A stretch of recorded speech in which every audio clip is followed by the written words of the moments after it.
Knowing who this person is going to help your messaging become crystal clear so you can attract the right people and repel the wrong ones.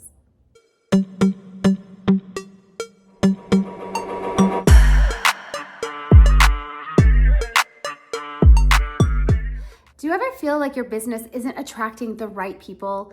Or maybe you're marketing to everyone and feeling like it's just not really hitting anyone and you're starting to feel stuck?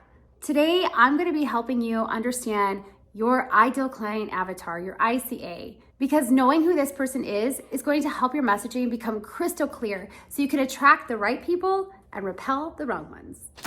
When I first started in business, I basically just decided I want to coach women in some of the same business and productivity systems that I was using in another business to help me find success. But what I found over time was that I was talking to really any woman in business, which, let's be clear, just saying that I'm talking to women in business cuts out, half the population or so. So that's good. But what I found was that I was still struggling to find people to work with. Over time, I started realizing that the people that I did want to work with were not just any business owner. It was a woman in business, specifically a coach or service provider in the online space who had been in business for a while, but wasn't really seeing the income they desired. In fact, many of these women had been in business for 1 to 4 years, and they hadn't even reached their first monetary milestone of consistent 5K months. So through working with a few people here and there as they trickled in over time, I did gain clarity in my ideal client. And now that I know who my ideal client is, I'm able to speak in such a way that when they hear my messaging, when they read my content, they're naturally attracted and they think this woman is talking to my soul. That's what we want for you, is for your messaging to be so clear that your people say the same. This person is speaking directly to me. And so in order to do that, we have to get very clear on who we're talking to in the first place.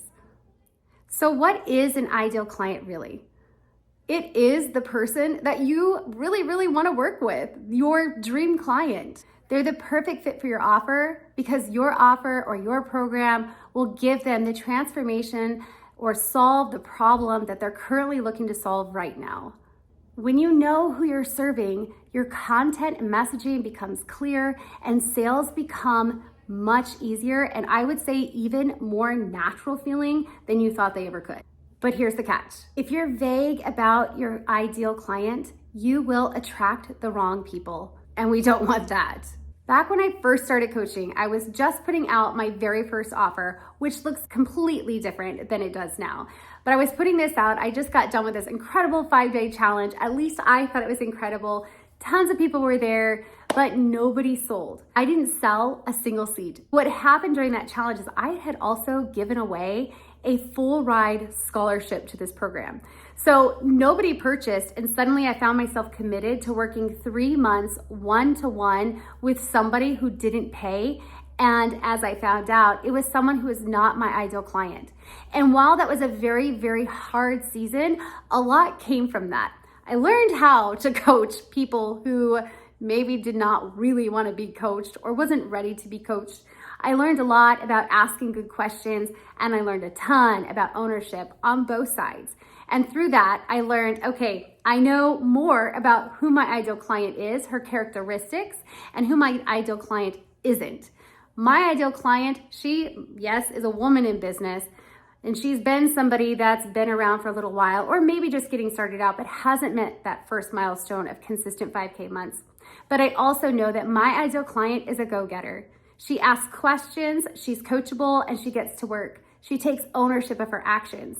But through that scholarship experience, I learned that I don't want anybody that gives excuses. I don't want anybody who doesn't take ownership. And that was a huge thing. So when you're thinking of your ideal client, think of some of those characteristics that you want in your ideal client and what you don't want. Here's the thing, specificity is your superpower. It is your friend. The more dialed in that you become to your ideal client, the easier it is to communicate with them. And the easier it is for them to relate to you and to see themselves in your content and your messaging. And even if it's not speaking to everyone, the power of empathy really works in your favor here. See, if you were, let's say, selling skincare, you could speak to everybody who has skin, but that's really broad, right? But if you were to be very specific, dial that in to a specific person who needs your product, let's say a mom who just had a baby.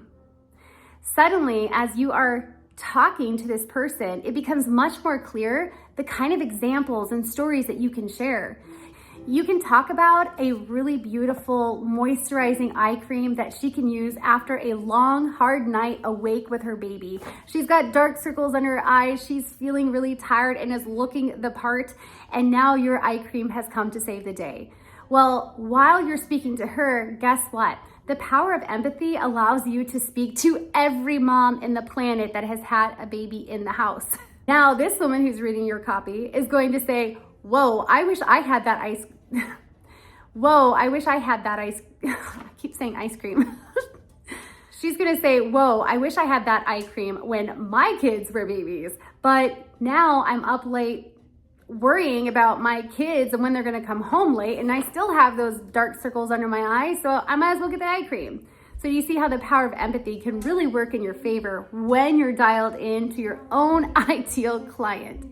Now, I know that you might be watching this and just thinking like, I heard this idea of having an ideal client, but every time like I get confused around it and whatever. I get it. Sometimes we just don't know who our ideal client is. You could be like me when I started and just speaking to every woman in business versus really dialing it in. But here's the good news is that you don't actually need to create your ideal client. You already know her. You just have to discover her.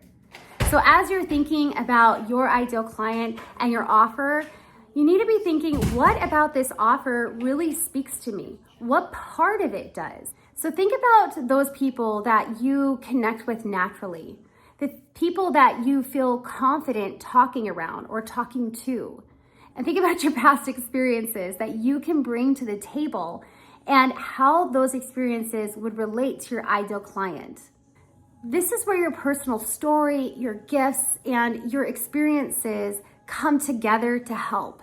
And it's how your ideal client is going to relate to you. Let's be really, really honest here. It's difficult to talk about things that we don't really know or believe in or haven't experienced before. And this is why many times when we're looking for who our ideal client is, it is someone that really relates to us, someone that might be in the same position we were just a little while ago.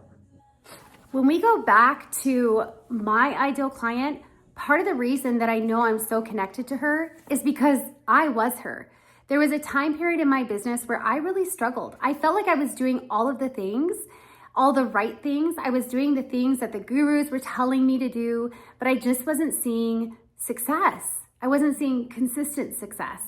And so I was a year or two in business and I was still really struggling when I felt like by that time I should have at least broken even and started, bringing in some money. But what happened is over time, I started learning about systems and processes. And I ended up creating an incredible system that worked for me. And I started teaching other people about that. And that started working for them. And so really my experience of not having the success that I wanted, of not creating that first monetary milestone of 5K months, is how I relate to other people. It's my story, but they're finally living it, where I have finally gotten out of it. And now I'm in the next phase of my business. Now, I have a special gift at the end of this video for you, so I hope that you'll stay with me just a few minutes longer. Right now, what I want to encourage you to do is to start journaling about your ideal client. So if you don't already have a special little journal, I would go to the store and I would purchase one. And I would keep that dedicated to your ideal client. And you can ask yourself a series of questions, which I'm going to give to you today to get started.